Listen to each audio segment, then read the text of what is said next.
Unless your goal is to be a sole trader, as your business grows, you will need to build a team around you. You won't have all the skills you need, and there won't be enough time in the day to get everything done otherwise.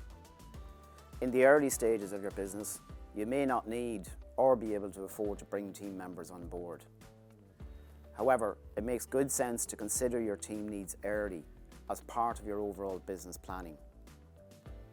Typically, in the early stages of the business, you need help with the development of the product or service.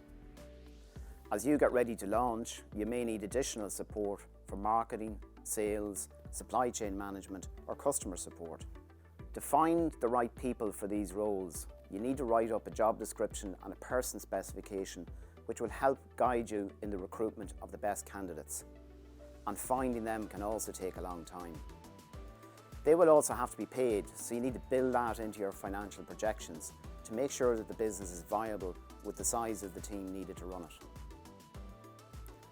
Startups are very challenging to work in. There can be long hours, pay may be uncompetitive in the early stages, and there's a higher risk of business failure. When meeting candidates, explore their motivation for wanting to join your startup, as well as their job skills. Some may be driven by a shared ideal or the thrill of building something. Others may be motivated by future financial reward or seniority. This means it's important to think about how these roles and the individuals may evolve as the business grows. Not everyone has ambitions to be a manager or the aptitude to be a good one. Be careful not to promise future roles based on the fact that they were there early on. Promotions should be based on suitability and performance at the time.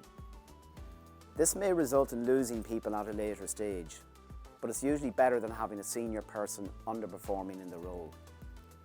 Employing people also creates a regulatory burden. You can't escape the fact that there are laws around tax, health and safety, and employment rights, etc., that you must comply with or face prosecution. You must familiarise yourself with these obligations and fulfil them.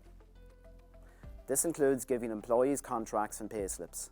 Startup programs like New Frontiers and accelerators will usually provide guidance on the key ones.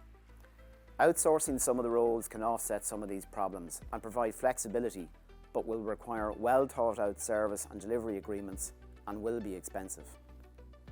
Don't believe that you can completely outsource your team. In summary, considering your future team needs is an important part of your business planning. The agencies or investors providing support will want to see that you've given it adequate thought.